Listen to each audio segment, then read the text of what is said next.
Marxismo negro, la formación de la tradición radical negra. Cedric Robinson. Capítulo segundo. Clase obrera inglesa y el espejo de la producción.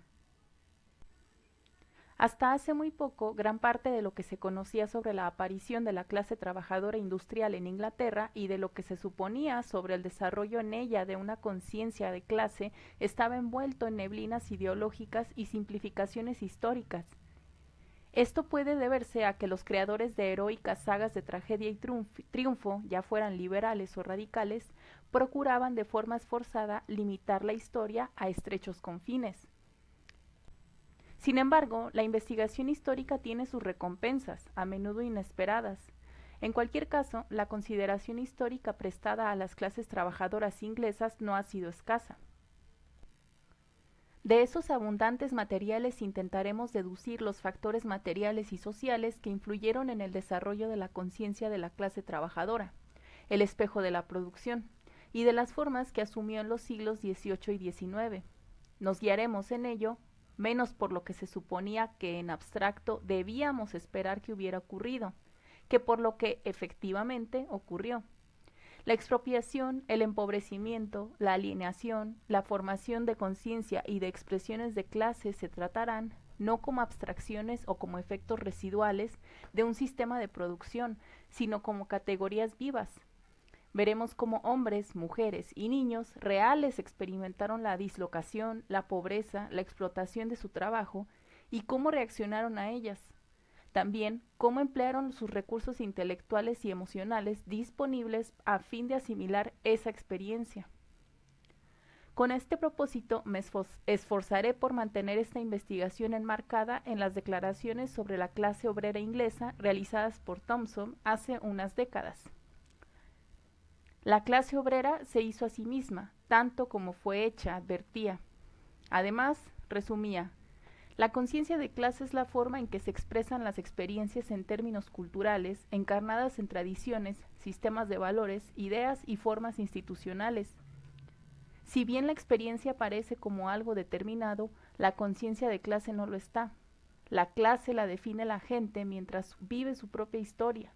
A fin y al cabo, esa es su única definición. Y como he argumentado que entre estos términos culturales estaba el racismo, me atendré a las palabras de Thomson.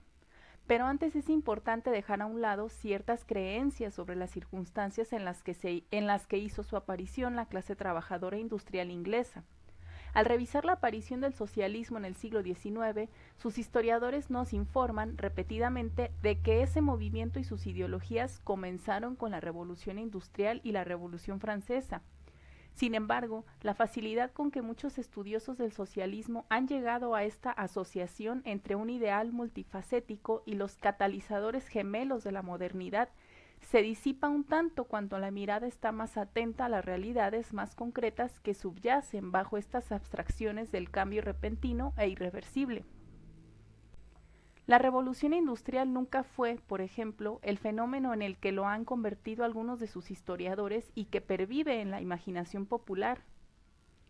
Desde su popularización en la obra de Arnold Toynbee, Lecciones sobre la Revolución Industrial en Inglaterra, se ha cuestionado mucho, pero la leyenda persiste. Cabría comenzar señalando que los cambios técnicos a gran escala económicos y sociales de finales del siglo XVIII y principios del XIX, a los que ahora solemos referirnos como revolución industrial, afectaron a todo el imperio británico, así como a parte de la Europa occidental. Esto sugiere que comprender la escala a la que operó esa revolución requiere entender que ésta involucraba algo más que la introducción de nuevas técnicas de producción. El reclutamiento, formación y disciplina de la mano de obra, el transporte de bienes y materias primas, las estructuras políticas y legales de regulación y comercio, el aparato físico y comercial de los mercados, la organización e instrumentación de las comunicaciones, las técnicas bancarias y financieras, etc. También tuvieron que acomodarse al aumento de la producción de mercancías. Su aparición no fue en modo alguno instantánea. Antes, al contrario, su formación estuvo determinada orgánicamente por los desarrollos económicos de siglos anteriores. Además, es probable, como ha argumentado Muson, que la aparición de la producción industrial no fuera revolucionaria en el sentido de un cambio repentino y cataclísmico, ni únicamente británica. Desde un punto de vista tecnológico, se puede decir que el siglo XVIII presenció poco que fuera realmente revolucionario y que la primera revolución industrial se basó, de hecho, en gran medida, en avances previos. Hasta la máquina de vapor era producto de teorías y experimentos científicos de los siglos XVI y XVII. Mientras que en otros campos se desarrollaron y extendieron técnicas más antiguas, como la maquinaria movida por agua. Desde finales de la Edad Media, la mayoría de estos desarrollos tecnológicos parecen haber sido introducidos en Inglaterra desde el continente. La interpretación de Muson no es compartida en general, ni tampoco se conocen los hechos que presenta para apoyar su tesis. Esto se debe, en gran medida, a la tendencia de la mayoría de los historiadores y analistas de los procesos de industrialización a seguir líneas nacionales, y con mucha menor frecuencia subcontinentales, es decir, restringidas a Europa Occidental. De hecho, no es nada raro que el lector encuentre en estudios por lo demás muy cuidadosos la declaración de que la revolución industrial se produjo en Inglaterra, una afirmación popular que parece provenir de la confusión entre los puntos de origen de la racionalización técnica de la producción y los de la invención mecánica práctica, y una confusión adicional entre una economía nacional y el impacto final de una invención práctica en un sistema económico ya caracterizado ampliamente por la producción internacional, por ejemplo, algodón inglés, azúcar. En cualquier caso, el estudio sistemático y detallado de las consecuencias técnicas y sociales de la producción industrial todavía se localiza, en gran parte, en la historiografía de Gran Bretaña a finales del siglo XVIII y a principios del siglo XIX. Aunque se debería añadir que Hobsbawm está sin duda acertado cuando dice que sería más exacto imaginar varias revoluciones industriales tras el periodo inicial de la era industrial. Pobreza y capitalismo industrial. Las consecuencias inmediatas y terribles de la era industrial para la clase trabajadora británica son muy poco conocidas. En términos puramente económicos, existen pruebas directas de los asilos para pobres, que comenzaron a establecerse en el siglo XVII, pero que cobraron un carácter más permanente en las 2 décadas posteriores al experimento en Bingham del reverendo Robert Lowe, de 1818, dirigida a lograr un bienestar disuasorio. Aunque la indigencia, que Hobsbawm define como el núcleo permanente de la pobreza, no era en absoluto, como hemos sugerido anteriormente, un fenómeno nuevo en Inglaterra o en Europa Occidental antes de los siglos XVIII y XIX. En Inglaterra, al menos, el número de indigentes aumentó rápidamente durante este último periodo, al parecer como resultado directo de la interrupción de la vida rural por la adopción de máquinas cosechadoras y trilladoras, y por la política de cercamientos de tierras inspirada en el capitalismo agrícola que, en 1760 y 1810, afectó a más de 5 millones de acres de tierras comunales. En otros lugares, en los centros industriales, el desempleo acompañó a las severas depresiones del periodo. Los asilos para pobres, cuya auténtica función consistía en proporcionar subsistencia y trabajo a los indigentes, fueron una respuesta de las clases dominantes caracterizada por la racionalización de una percepción casi totalmente errónea de las causas del pauperismo, la presunción de que los desposeídos y desempleados carecían de disciplina laboral. Los ciclos recurrentes de desempleo durante la primera mitad del siglo XIX podían pasmar a cualquier observador. Son instructivos los comentarios de Hobsbawm sobre el desplome de 1826 y los de Henry Mayhew sobre el aumento del desempleo que se mantuvo desde 1847 hasta 1851. A Hobsbawm aquellas cifras le parecían tan sorprendentes que asombrarían aún sometiéndolas a una drástica reducción. Sugieren que en las zonas más golpeadas de Lancashire, entre el 30 y el 75% de la población total podría haber quedado en la miseria durante aquella depresión. En las zonas laneras de Yorkshire, entre el 25 y el 100%. y en las zonas textiles de Escocia entre el 25 y el 75%. En Salford, por ejemplo, la mitad de la población estaba total o parcialmente desempleada. En Bolton, aproximadamente un tercio, y en Burnley, más del 40%. Pero lo que a Hobsbawm le resulta difícil de aceptar como historiador, Mayhew, observador contemporáneo, calificado por el mismo Thompson como el mejor investigador social de mediados del siglo, lo daba como un hecho incuestionable. Estimando la totalidad de la población trabajadora entre 4 y 5 millones de personas, creo que podemos afirmar con seguridad, considerando tiempos particulares, estaciones, modas y accidentes y el gran exceso de trabajo fraudulento, según el número de mujeres y niños continuamente dedicados a diferentes tareas, que apenas hay trabajo suficiente para el empleo regular de la mitad de nuestros trabajadores, de modo que solo 1,5 millones son empleados plenos y constantes, mientras que el otro 1,5 millones son empleados a tiempo parcial, y el 1,5 millones restantes están completamente desempleados, obteniendo ocasionalmente un día de trabajo por el desplazamiento de algún otro.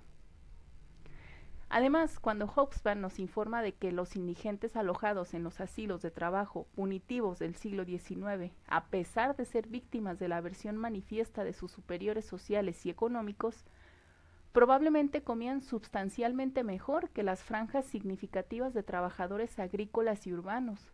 Nos vemos corregidos en las distinciones demasiado fáciles entre trabajador empleado y desempleado e indigencia.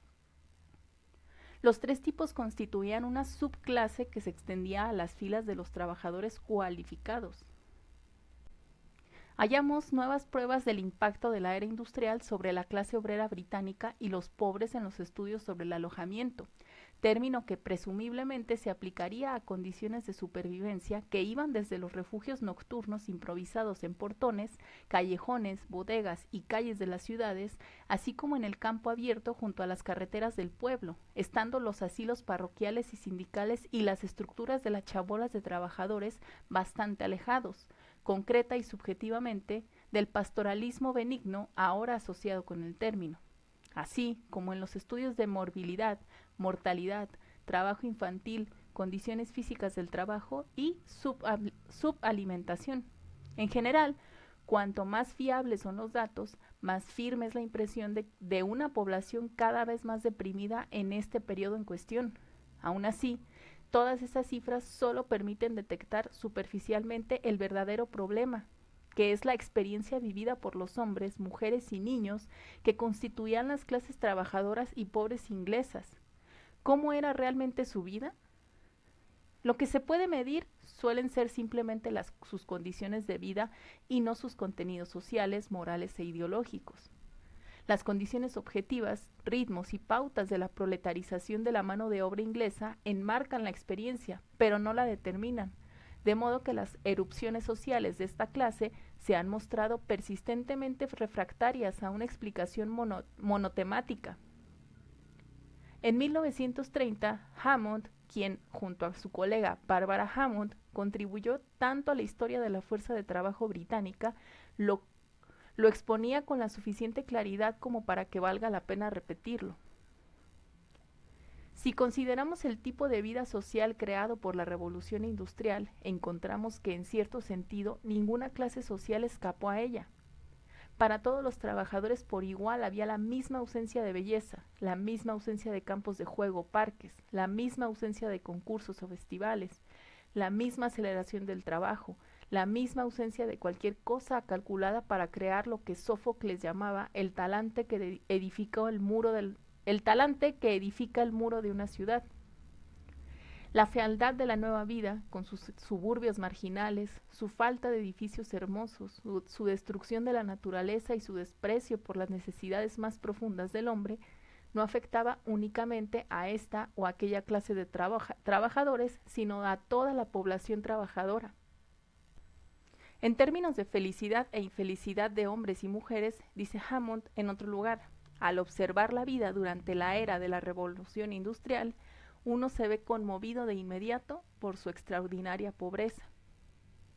La reacción de los trabajadores ingleses. La opinión de Hammond sobre el tipo de preocupaciones que aquejaban las mentes de los trabajadores al tener que enfrentarse cara a cara con las dislocaciones del mundo industrial está en parte justificada por los movimientos políticos y sociales entre la clase baja que tanto angustiaban a las clases alta y media en los primeros momentos de aquel periodo. Por ejemplo, en 1831 James Mill había escrito a un colega: no puede concebirse nada más perturbador que las doctrinas que se han predicado a la gente común. Una expresión muy obvia de la cólera de la clase trabajadora por el empobrecimiento de su vida social, y como lo llamó Hammond, su imaginación, fue el movimiento al que Hobsbawm se refiere como la de los destructores de máquinas. Al distinguir entre los movimientos cuyos ataques contra la propiedad privada y la maquinaria eran tácticas destinadas a forzar concesiones de los patronos y movimientos alentados por los trabajadores interesados no ya en el progreso técnico en abstracto, sino en los problemas prácticos gemelos de prevenir el desempleo y mantener el nivel de vida habitual, que incluían factores no monetarios como la libertad y la dignidad. Hobsbawm apunta a las revueltas que hacían eco de los ideales inicialmente registrados entre los tejedores alzados en 1675. Nos habla de los levantamientos de sucesivas generaciones de tejedoras en Spatyfields en 1719, en 1733 y de nuevo en 1760, 78 y 80. El ludismo propiamente dicho apareció en 1802, alcanzó su máxima intensidad en el periodo de 1811 y 1813 contra las hiladoras Jenny, antes de desaparecer prácticamente tras la represión de 1830 contra los destructores de máquinas en el trabajo agrícola de los condados del sur. Lo más interesante es que aquellos movimientos luditas no solo reflejaban una resistencia de los trabajadores a las máquinas como herramientas de la producción capitalista, sino que también sirvieron para revelar la existencia de una amplia hostilidad social hacia la industria capitalista.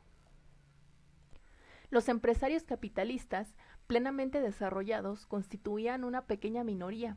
Los pequeños tenderos o artesanos locales no querían una economía de expansión, acumulación y revolución técnica ilimitada. Su ideal era el sueño secular de todos los humildes, que encontró una expresión ocasional en el radicalismo, jeffersoniano o jacobino, una sociedad a pequeña escala de modestos propietarios y asalariados sin estrecheces, sin grandes distinciones de riqueza o poder. Era un ideal irrealizable, más aún en una sociedad que evolucionaba rápidamente. Recordemos, no obstante, que aquellos a los que apelaba constituían en la Europa de principios del siglo IX la mayoría de la población, y fuera de industrias como la algodonera, de la clase patronal. Una confirmación más crítica de la tesis de Hammond sobre el significado que cabe atribuir a la subversión del tegumento social y cultural de la sociedad feudal británica por la imposición de la producción industrial se sugiere en otro lugar. Al parecer, la respuesta ideológica y social de la clase trabajadora inglesa a la dominación inmanente de un nuevo orden social no se limitaba a comportamientos economicistas o de clase. La conciencia de clase de los trabajadores ingleses no se atenía estrictamente a la lógica de la formación de la clase trabajadora basada en la explotación capitalista, modelada por Marx a partir de la historia de la burguesía francesa e inglesa. De hecho, la reacción más profunda a un orden capitalista industrial se daba entre los productores ingleses de los siglos XVIII y XIX, desmoralizados en gran medida por las consecuencias políticas y sociales de la proletarización que ya se habían convertido en dogma del pensamiento y la expectativa radical inglesa en los años inmediatamente posteriores a la Gran Revolución en Francia. El desarrollo del chauvinismo anglosajón, la primera forma de nacionalismo inglés, y la aparición de formas bastante extremas de racismo entre la clase trabajadora inglesa determinaron la forma y características que asumió su conciencia de clase.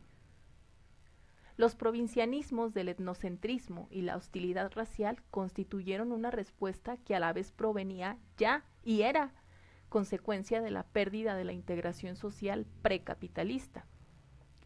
Sobre el primer chauvinismo anglosajón, George Root observó: Una de las creencias más persistentes fue que bajo los reyes sajones había existido una libertad perfecta que les había sido arrebatada a los ingleses nacidos libres, junto con sus tierras, por los caballeros normandos invasores encabezados por Guillermo el Bastardo en el 1066.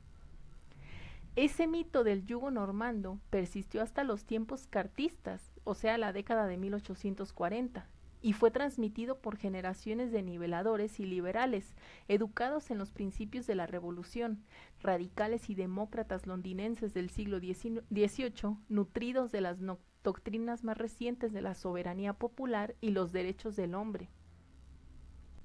La existencia de ese tema constantemente recurrente de la ideología popular en la historia social inglesa acabó cobrando la forma del nacionalismo, y en particular la de un nacionalismo impregnado de una xenofobia virulenta. Los procesos bajo la aparición de un nacionalismo obrero racialmente consciente requieren cierta atención, aunque solo sea porque se han visto oscurecidos en las historias inglesas radicales escritas como respuesta a obras menos proclives y menos comprensivas de las condiciones y luchas de la clase trabajadora industrial inglesa. La sociedad inglesa fue la primera en desarrollar un proletariado industrial entre sus clases trabajadoras. Sin embargo, mucho antes de la mayor intensidad de las protestas luditas y cartistas y durante el apogeo del primer socialismo o buenita, la identidad de la clase supranacionalista que Thompson ha señalado entre los trabajadores ingleses y en la cultura heroica que produjeron entre la Revolución Francesa y la derrota del cartismo, ya había comenzado su retirada ante el protonacionalismo. Este era un aspecto de la visión perdida de las clases trabajadoras inglesas en la década de 1830 que Thompson se vio obligado a reconocer de mala gana, afirmando que es bastante fácil decir que esa cultura era reaccionaria o conservadora. Es cierto que una tendencia de las grandes agitaciones de los artesanos y trabajadores en talleres domésticos, mantenida durante más de 50 años, fue resistente a convertirse en proletariado. Aun sabiendo que esa causa se había perdido, la recuperaron de nuevo en los años 30 y 40 y trataron de lograr formas nuevas y solo imaginadas de control social.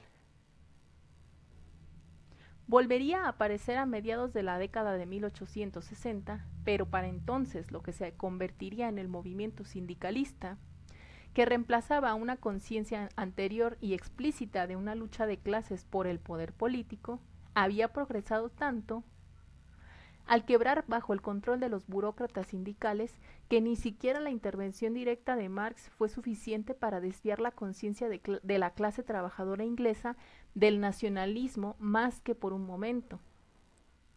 Pese a las pruebas de que en 1864, el año de la fundación de la Asociación Internacional de Trabajadores, o la primera internacional, los portavoces de los trabajadores británicos se referían a sí mismos como públicamente como lo que Royden Harrison denominaba movimientos de liberación y unificación nacional en América, Italia y Polonia. En 1871 volvía a ser dominante el impulso más persistente de sindicalismo. En 1871, Marx se oponía a un intento de revolución proletaria en París, pero cuando se produjo, su lealtad a la clase trabajadora y su propio historial no le dejó otra opción que darle su apoyo inquebrantable. Al identificar a la Internacional con la Comuna, Marx provocó la ruptura con la mayoría de los líderes sindicales ingleses y selló el destino de la Primera Internacional, con un acontecimiento para el que no había una salida honorable. Marx y los líderes sindicales ingleses se dieron la espalda mutuamente. La formulación de una explicación para el renacimiento y el dominio de la conciencia sindical entre las clases trabajadoras inglesas no es una tarea simple. Por un lado, debe tener en cuenta lo que Thompson llama contrarrevolución de las clases dominantes que golpeó tan decisivamente al radicalismo de la clase trabajadora en 1834, 35 y 48. También debe abarcar los procesos históricos mediante los que se establecieron en Inglaterra las formas industriales de producción, incluidos los patrones de reclutamiento laboral en las aldeas y el campo inglés. y las formas posteriores de disciplina del trabajo creadas para proletarizar a los recién incorporados, así como las divisiones del trabajo que caracterizaron la estructura internacional del capitalismo británico. Pero quizás sea más importante para entender la evolución del nacionalismo de la clase obrera británica y más pertinente aquí, el papel que desempeñó otro nacionalismo, el irlandés, en el periodo formativo del desarrollo de la clase trabajadora inglesa y su concomitante construcción de la cultura obrera inglesa. Además, hay que señalar el papel desempeñado por los trabajadores irlandeses en las rebeliones de los trabajadores ingleses a finales del siglo XVIII y principios del XIX como expresión social e histórica del nacionalismo irlandés. La colonización de Irlanda. En lo que respecta a las clases dominantes inglesas, el siglo XIX quedó inaugurado por una rebelión irlandesa de 1798.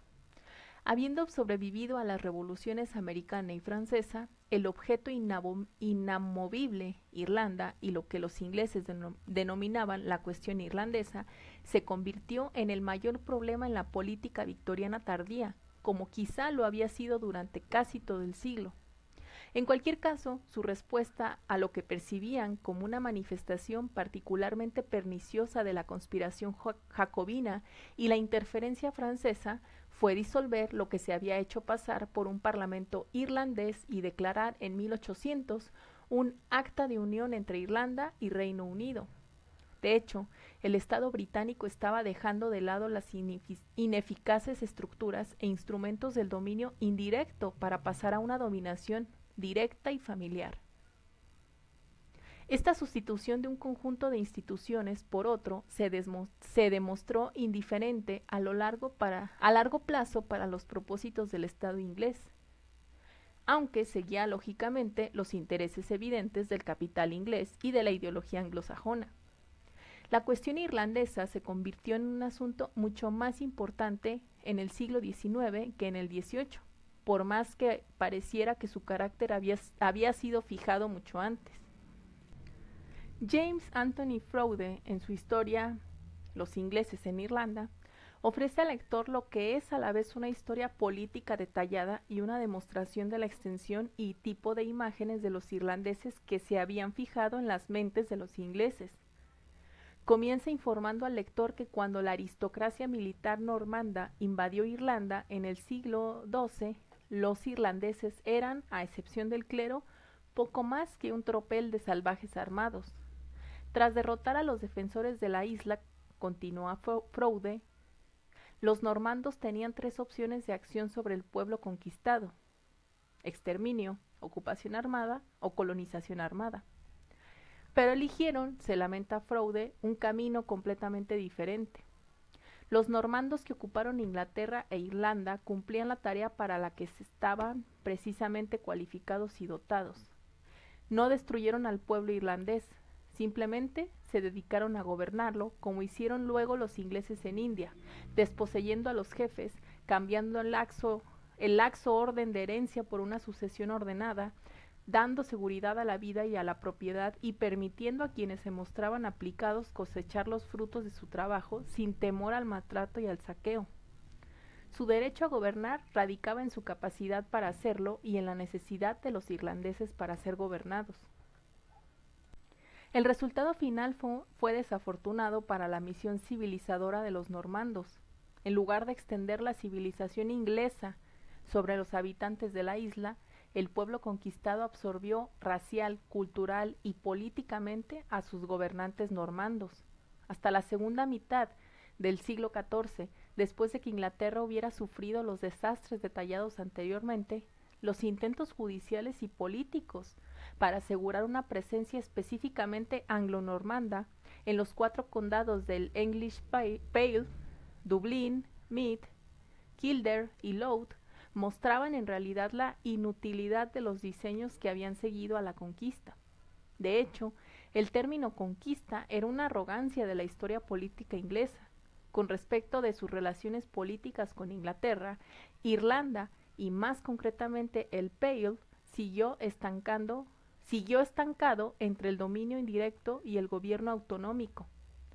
según fueran los recursos del Estado inglés, las preocupaciones de la sociedad feudal inglesa y las capacidades y propensiones de diversos señores feudales en Irlanda para controlar lealtades nacionales o inglesas. En resumen, esta fue la situación hasta el siglo XVI.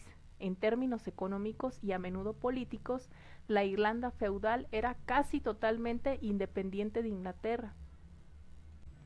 Ese tipo de soberanía inglesa en Irlanda resultó inicialmente agrietado durante el reinado de Enrique VII y luego totalmente reformado durante el de Enrique VIII. Entre esos dos primeros reyes de la dinastía Tudor, la política inglesa hacia Irlanda produjo una extraña serie de resultados. La unificación administrativa bajo el conde de Kildare, de una familia normanda celtizada, el fomento de una rebelión liderada por Kildare como un campeón del catolicismo tras la ruptura del Estado inglés con el papado, y con la represión de la rebelión y la ejecución de algunos de sus líderes, una nueva subyugación de Irlanda y sus familias más poderosas. La estabilización de la monarquía feudal inglesa trajo consigo la posibilidad de transformar a Irlanda en una colonia inglesa. Una vez que Isabel I llegó al trono inglés, después de los breves y caóticos reinados de sus hermanos Eduardo VI y María I, la política inglesa hacia Irlanda cambió de nuevo dramáticamente. Los ingleses emprendieron el plan de convertir Irlanda en un territorio de plantaciones como el mejor medio para someter la isla. La más extensa de esas plantaciones, creada en 1608, estaba en Londonderry y era prácticamente contemporánea a la plantación de Virginia. Los ingleses y escoceses de las tierras bajas fueron atraídos a Irlanda con la promesa de tierras gratuitas, y su trabajo consistía en empujar a los irlandeses al bosque y fortalecer sus propias aldeas. La represión de las rebeliones requirió gastos tan cuantiosos que al menos un historiador, Edwards, supone que el empobrecimiento de la corona, serio factor en conflicto del siglo XVII con el Parlamento, se debió al menos en parte a los compromisos sobre Irlanda. Fuera así o no, lo cierto es que no se logró una pacificación algo más duradera de Irlanda hasta los últimos años del reinado de Isabel, pese a la persistencia de las leyendas que decían lo contrario. La reputación de los colonos isabelinos, ganada en su mayor parte en otros campos, se conserva, pero su empresa irlandesa, que carecía de un propósito sostenido, se demostró merecidamente transitoria, y así, en siglos posteriores, la sombría historia de plantaciones, rebeliones, violencia cromwelliana, guerra civil y religiosa, y código penal, se burló de la ilusión de un último arreglo isabelino. Aunque fue la administración de Isabel I la que inició aquella política, fue bajo Jacobo I cuando la colonización de Irlanda por plantadores y agricultores de Escocia y los condados occidentales de Inglaterra asumió proporciones significativas. En 1641, esto es, a mediados del reinado del sucesor de Jacobo I, Carlos I, William Petty, el economista y estadístico inglés del siglo XVII, estimaría que habían 200.600 undertakers, como se solía llamar a los colonos protestantes, entre el 1,5 millones de personas que vivían en Irlanda. Fue también en este año cuando los irlandeses se rebelaron de nuevo, emprendiendo el esfuerzo más serio y letal para rechazar el dominio inglés desde la conquista. En historiografía inglesa, esa rebelión se conoce como la masacre de 1641. Iba a durar 11 años, en un incendio que finalmente tuvo que ser sofocado por el propio Cromwell. Lo que siguió fue lo que Froude, con ironía inadvertida, nos daría a conocer como la Era Penal, de 1652 a 1704. Fue durante este último periodo cuando la Irlanda asumió las características que tipificaron la experiencia irlandesa hasta principios del siglo XX. Colonización, terratenientes abstentistas, persecución de los católicos y privilegios para los protestantes, expropiación de la Inglaterra arrebatándosela a las clases trabajadoras, administraciones corruptas y punitivas y terror oficial. Fue nuevamente durante aquella era penal cuando gran parte de la legislación restrictiva promulgada por el Parlamento inglés pareció completar la desracionalización de la economía irlandesa. Actos contra la comercialización del ganado irlandés en Inglaterra, en 1681, contra las lanas irlandesas y la ropa de cama de color, en 1699, y contra el vidrio, en 1746. Una vez que estas medidas habían cumplido su propósito, pudo restablecerse el libre comercio. En 1801, el libre comercio entre Gran Bretaña e Irlanda era una realidad. Sin embargo, la industria irlandesa, con una sola excepción, la del lino, no podría resistir la competencia inglesa. Después de la unión, Irlanda se volvió tanto más rural, más agrícola, más especializada económicamente de lo que había sido previamente. Irlanda se había convertido en un sector subalterno de la economía inglesa. Tales fueron las experiencias históricas que dieron forma al nacionalismo irlandés en los siglos XVIII, XIX y XX.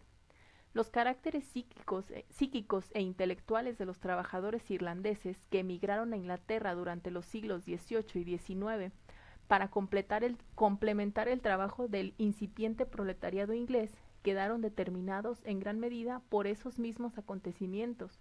Las relaciones sociales y políticas de los trabajadores inmigrantes irlandeses con sus homólogos ingleses se vieron severamente condicionadas por un pasado que conllevaba una hostilidad casi ilimitada entre los intereses que habían acabado identificándose con sus respectivas entidades nacionales. Conciencia de la clase obrera inglesa y trabajadores irlandeses.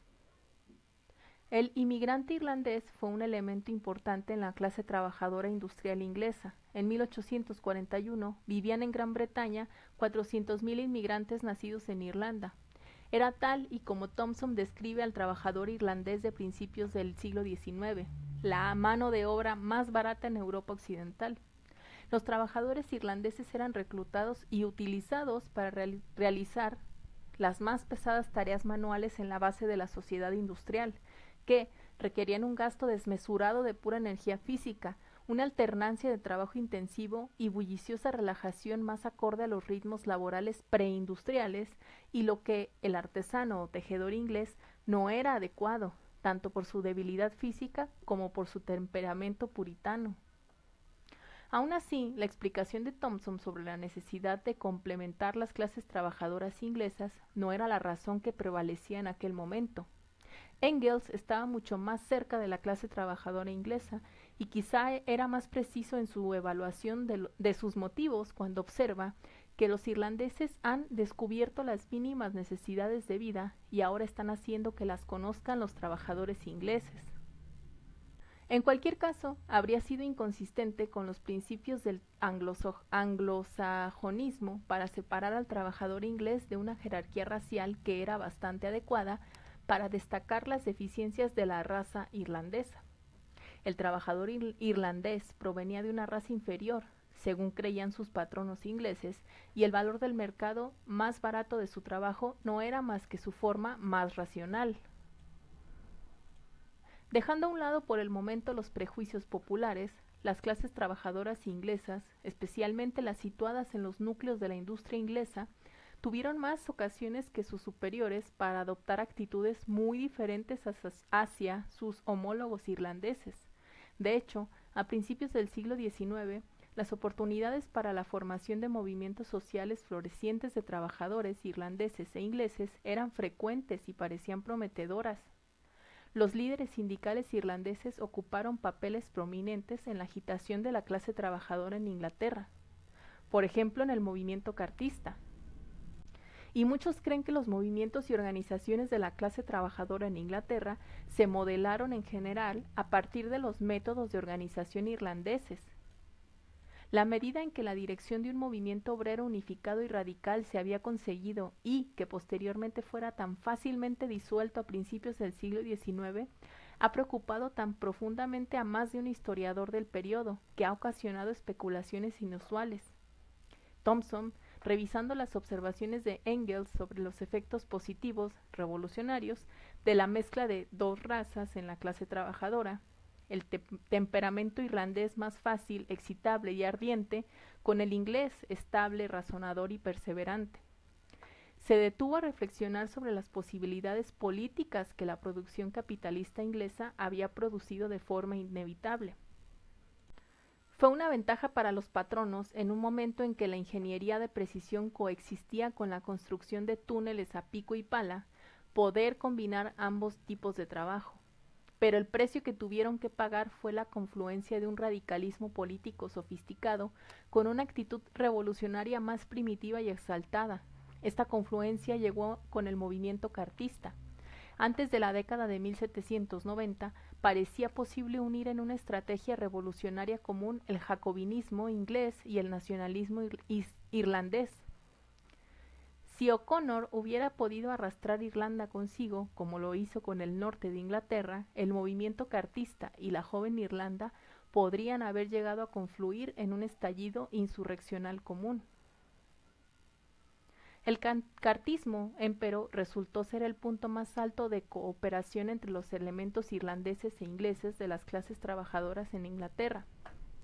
Aquel movimiento, organizado en pos de una Carta del Pueblo, la plataforma del sufragio universal, parlamentos anuales y salarios parlamentarios, y representado por manifestaciones, peticiones, disturbios y rebeliones, aunque nunca política ni ideológicamente homogéneo, había alzado la promesa de una organización duradera, pero acabó colapsado desde adentro. Desde finales de la década de 1840, los esfuerzos tentativos que podían haber dado lugar a una solidaridad de la clase políticamente significativa se vieron frustrados por acontecimientos de carácter tanto político como económico. En la propia Inglaterra, la derrota de las protestas cartistas llegó con el alcance y el tipo de reacción de las clases dominantes inglesas, acertadamente descritas por Thomson. Fue el órgano del radicalismo de la clase media, The Times, el que encabezó los emplazamientos exigiendo severidad. Se siguió su consejo. El 9 de enero de 1831 se dictó sentencia de muerte contra 23 acusados de la destrucción de una máquina de papel en Buckingham. El día 11, contra 3 por obtener dinero mediante extorsión y contra 2 por robo. Fueron condenados 55, acusados de destrucción de máquinas y amotinamiento. En Ipswich 3, por obtener dinero mediante extorsión. En Petworth 26, por destrucción de máquinas y amotinamiento. En Gloucester más de 30, en Oxford 29. Y en Winchester, de más de 40 condenados, 6 fueron ejecutados. En Salisbury fueron condenados 44 acusados. Y fue nuevamente un gobierno liberal, el que ordenó 3 años después la deportación de los trabajadores por haber tenido la insolencia de formar un sindicato. Después de aquella era de guerra de clases abierta y de la persecución que la acompañó, la clase trabajadora inglesa, como hemos visto, se volcó en el sindicalismo como principal forma de actividad. Eso fue también en parte un reflejo de las consecuencias sociales derivadas del crecimiento del comercio y la producción. El trabajador inglés comenzó a disfrutar en la segunda mitad del siglo XIX de algunos de los privilegios de una aristocracia obrera en un sistema mundial. En Irlanda, el final de la década de 1840 fue el movimiento de gran desastre conocido como la Gran Hambruna de la Patata. Su consecuencia inmediata fue la emigración en masa de Irlanda a Estados Unidos y el desarrollo de un nacionalismo aún más extremo entre los irlandeses, tanto en el país como en el extranjero. Juntos, estos reveses políticos y económicos, por un lado el de los trabajadores industriales ingleses e irlandeses y por otro el de los granjeros, campesinos y trabajadores industriales en Irlanda, dieron lugar a una separación ideológica y física de las dos razas. Desde mediados del siglo XIX, la ideología del nacionalismo inglés ganó prevalencia entre los trabajadores ingleses sobre la contraideología de la solidaridad de clase internacional y las esperanzas socialistas. Esto formó parte de una reacción conservadora, sindicalismo, frente a la derrota política y al crecimiento económico, pero también tenía que ver con la dirección radical que la clase trabajadora irlandesa y la clase media nacionalista irlandesa había tomado. Como había dicho a menudo Marx de una forma u otra, la clase trabajadora inglesa nunca logrará nada antes de deshacerse de Irlanda. Por supuesto, había sido la presencia de los inmigrantes irlandeses como elemento distorsionador y depresivo en el mercado laboral lo que había producido un sentimiento marcadamente anti-irlandés entre trabajadores ingleses. Esta hostilidad no había hecho más que confirmar y complementar el sentimiento racial existente entre las clases dominantes inglesas, cuyas bases históricas he trazado antes. Más adelante, a partir de la década de 1850, el desarrollo de la simpatía entre los trabajadores ingleses hacia el nacionalismo irlandés se hizo aún más remoto, con la aparición de un nacionalismo radical irlandés, de la clase media, el movimiento por la autonomía, y el movimiento nacionalista radical campesino y obrero, que asumió la forma de un movimiento agrario revolucionario. A finales del siglo XIX, el pueblo inglés estaba de acuerdo con respecto de la cuestión irlandesa. Dondequiera que existieran excepciones, iban asociados con la debilidad política e intrascendencia. El proletariado y la clase obrera inglesa. Los términos inglés e irlandés se han utilizado en la discusión anterior por conveniencia. Habría sido más fácil ser preciso tratando el tema con la extensión adecuada. Sin embargo, cabe esperar que tales argucias no hayan escapado a la atención del lector, dado el constante énfasis en que ponemos aquí en el conservadurismo étnico y cultural y en su importancia.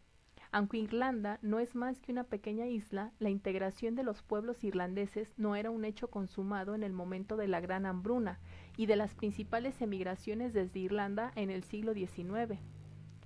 De hecho, algunos estudiosos de las migraciones son bastante específicos en cuanto a las regiones, culturas, grupos dialectales y ocupaciones de los que provenían las sucesivas emigraciones, y cómo influyeron esas particularidades en los movimientos históricos. Los pueblos irlandeses llevaban intentando alcanzar una identidad y una cultura nacional desde la conquista normanda. No lo habían logrado cuando llegó el momento de la reubicación masiva que ha marcado su historia colectiva durante los últimos 200 años. La suya es, por tanto, una identidad nacional profundamente marcada por la dispersión irlandesa. Pero precisando aún más, hemos visto que los términos genéricos clase trabajadora inglesa o proletariado inglés enmascaran las realidades sociales e históricas que acompañaron a la introducción del capitalismo industrial en Inglaterra y su imperio. Divisiones sociales, hábitos de vida y actitudes que precedieron a la producción capitalista se mantuvieron en la era moderna y extendieron a las clases trabajadoras ubicadas en Gran Bretaña sensibilidades y conciencias sociales específicas. La clase obrera inglesa nunca fue la entidad social e histórica singular sugerida por esa frase. Un estudio aún más detallado de sus elementos, que simplemente hemos revisado en el caso más extremo de los irlandeses, revelaría otras divisiones sociales, algunas étnicas, galesas, escocesas y más recientemente caribeñas y asiáticas, algunas regionales y otras esencialmente industriales y ocupacionales. Las negaciones resultantes de los modos y relaciones de producción e ideologías capitalistas no se manifestaron como una erradicación de oposiciones entre las clases trabajadoras. En cambio, la dialéctica de la proletarización disciplinó a las clases trabajadoras, haciéndolas entender la importancia de las distinciones entre etnias y nacionalidades, entre trabajadores cualificados y no cualificados, como veremos más adelante en términos aún más dramáticos, entre razas. La persistencia y la creación de tales oposiciones dentro de las clases trabajadoras fue un aspecto crítico del triunfo del capitalismo del siglo XIX. Ni Marx ni Engels ignoraban el fracaso del proletariado en convertirse en una clase universal. Ambos estudiaron la cuestión irlandesa con atención, participaron en el intento de resolver su impacto destructivo en los procesos históricos de formación de la clase obrera inglesa y comentaron su importancia para la futura organización proletaria. Sin embargo, el efecto de su experiencia en su teoría sobre el papel histórico del proletariado fue en todo caso muy leve. Avineri observa que la naturaleza universalista del proletariado no desaparece en los textos posteriores de Marx, cuando su discusión se concentra principalmente en las causas históricas de su surgimiento. Lo que fue al principio una hipótesis filosófica resulta verificado por la experiencia histórica y la observación. A saber, la naturaleza universalista del proletariado es un colorario de las condiciones de producción en una sociedad capitalista que debe aspirar también a la universalidad a nivel geográfico. Esto parece confirmar una de las estimaciones más famosas de Engels sobre su obra. Marx y yo somos en parte culpables del hecho de que la gente más joven a veces atribuya más importancia de la que tiene al aspecto económico de las cosas. Tuvimos que enfatizar ese principio frente a nuestros adversarios que lo negaban, y no siempre tuvimos el tiempo, el lugar o la oportunidad para permitir que entraran en juego los demás elementos implicados en la interacción. Pero cuando se trataba de presentar un hecho histórico, esto es, una aplicación práctica, era una cuestión diferente y no había error posible. Engels tenía toda la razón, aunque el caso del que se ocupaba en aquel momento pudiera parecer engañoso. La distinción que hacía ahí Engels entre historia y teoría puede leerse, a cierto nivel, como un intento de diferenciar entre las funciones del publicista y las del filósofo científico. Tal interpretación trivializaría, de hecho, la intención de Engels. Al igual que Marx, entendía que su intento de construir un sistema total de la concepción materialista de la historia llevaría la impronta de su momento histórico. No solo la ideología y la filosofía, sino toda la actividad humana era de esa naturaleza. Hacemos nuestra historia nosotros mismos, pero en primer lugar bajo supuestos y condiciones muy definidas. Entre estas, las económicas son, en última instancia, decisivas, pero los políticos e incluso las tradiciones que atormentan las mentes humanas también juegan un papel, aunque no el decisivo. Lo que la historia demostró a Marx y Engels fue que el cambio dialéctico era una negación total de las condiciones a partir de las cuales se había generado, sino una transformación del significado, propósito y dirección de los elementos y fuerzas de la totalidad preexistente. Eso significaba que su obra, esto es, la crítica de la sociedad burguesa y el capitalismo industrial, estaría sujeta algún día, cuando las fuerzas materiales de la sociedad hubieran progresado más allá de su etapa de desarrollo en el siglo XIX, a una nueva crítica, o sea, a una nueva negación. Lo que era el ideológico, conciencia parcial, en su estudio de la historia sería trascendido por una forma necesariamente más alta de pensamiento social correspondiente en su momento histórico. Tal vez la más obvia de las construcciones ideológicas que aparecen en la obra de Marx y Engels y la mayoría de los marxistas que lo siguieron son las nociones del proletariado como sujeto revolucionario y la lucha de clases entre el proletariado y la burguesía. Persisten en el pensamiento marxista precisamente en los términos sugeridos por Isaiah Berlin. La doctrina marxista del movimiento de las colisiones dialécticas no es una hipótesis susceptible de demostración, más o menos rigurosa por la evidencia de los hechos, sino un patrón descubierto por un método histórico no empírico, cuya validez no es cuestionada. Para comprender ese fantasma del pensamiento europeo radical y su eurocentrismo, conviene revisar la tradición socialista de la que surgieron Marx y Engels, y que tuvo como entorno histórico las postrimerías del siglo XVIII y los principios del siglo XIX. Ahí descubriremos las bases del patrón que llevó al marxismo europeo a una era para la que no estaba preparado, o sea, para el mundo moderno.